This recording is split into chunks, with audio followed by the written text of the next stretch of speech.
2024 लोकसभा चुनाव से पहले इंडिया गठबंधन की मजबूती और मजबूत होती जा रही है और ऐसे में जो घटनाक्रम बन रहे हैं उसमें एनडीए को लगातार झटका मिल रहा है। जो दल अलग अलग नजर आ रहे थे, जो व्यक्ति अलग अलग नजर आ रहे थे, वो एक साथ एक प्लेटफॉर्म पर आने की कोशिश पे लगे हुए हैं और पिछले कुछ दिनों में उत्तर प्रदेश से लेकर बिहार तक जो घटनाक्रम हुए हैं उसने साफ बताया है कि किस तरह से इंडिया गठबंधन की तमाम रणनीति कामयाब होती हुई दिख रही है। बात उत्तर प्रदेश से अगर शुरू करें, स्वामी प्रसाद मौर्य फिर से समाजवादी पार्टी में आने की जुगत पे लगे हैं। पिछले महीने ही उन्होंने समाजवादी पार्टी के एमएलसी पद और सदस्यता से इस्तीफा देकर अपनी खुद की पार्टी को आगे बढ़ाने की बात कही, लेकिन माहौल ना बनता देख वो वापस समाजवादी पार्टी की तरफ मोहब्बत का पैगाम भेज रहे हैं। अब ये कहा जा रहा है कि कुछ दिन पहले उनकी अखिलेश यादव से मुलाकात भी हुई है, पार्टी में वापसी की उन्होंने बात भी कही है। पत्रकारों से स्वामी प्रसाद मौर्य के मुद्दे पर जब अखिलेश यादव ने जवाब दिया तो उन्होंने कहा कि स्वामी प्रसाद मौर्य कब सपा छोड़कर गए मुझे नहीं मालूम। ऐसा लग रहा है कि स्वामी प्रसाद मौर्य की वापसी के लिए समाजवादी पार्टी का दरवाजा खुल सकता है। स्वामी प्रसाद मौर्य और वरुण गांधी को लेकर अखिलेश यादव कुछ नर्म नजर आ रहे हैं। स्वामी प्रसाद मौर्य को समाजवादी पार्टी से टिकट मिलने में कोई दिक्कत नहीं हो रही। वरुण गांधी के प्रतिनिधि ने दिल्ली से आकर पीलीभीत में नॉमिनेशन पेपर के 4 सेट खरीद लिए हैं और वापस लौट गए, क्योंकि बीजेपी से उनका टिकट कट रहा है, ऐसी खबरें आ रही हैं। ऐसे में कांग्रेस या समाजवादी पार्टी में वो जाएं, ये भी हलचल है।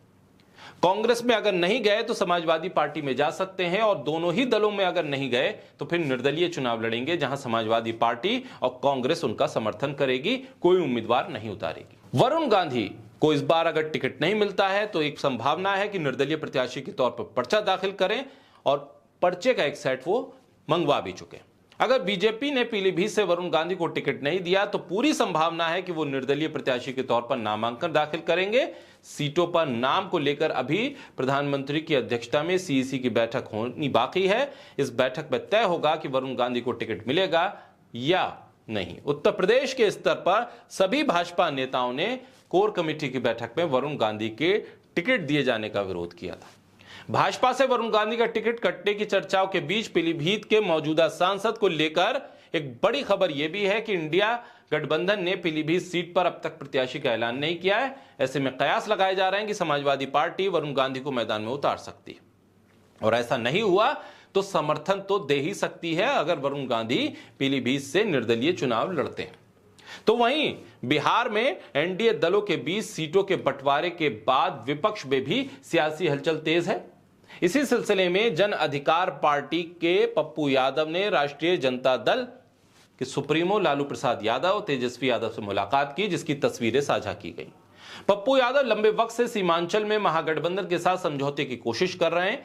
पूर्णिया लोकसभा सीट पर वो महागठबंधन का समर्थन चाहते हैं। बिहार में ये सियासी चर्चा भी है कि वो अपनी पार्टी का कांग्रेस में विलय भी कर सकते हैं। पप्पू यादव की पत्नी रंजीता रंजन फिलहाल कांग्रेस के राज्यसभा सांसद हैं। वो कोसी सीमांचल इलाके से सुपौल सीट से सांसद भी कांग्रेस के टिकट पर रह चुकी है।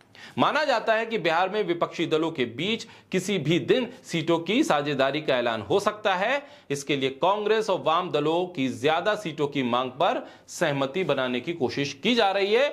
ऐसे में घटनाक्रम बहुत तेजी से बदल रहे हैं। उत्तर प्रदेश में वरुण गांधी हो या स्वामी प्रसाद मौर्य इंडिया गठबंधन के करीब आ रहे हैं, तो पप्पू यादव अपनी पार्टी को ही विलय कराने की स्थिति में है, जिसको लेकर रणनीति भी बन रही है और लालू यादव से मुलाकात के बाद समीकरण बदल रहे हैं। उधर पशुपति पारस की भी नाराजगी एनडीए से साफ जाहिर है। ऐसे में अगर वो इंडिया गठबंधन के करीब आते हैं तो बिहार और उत्तर प्रदेश में इंडिया गठबंधन एक मजबूत स्थिति में पहुंचता हुआ दिख रहा है।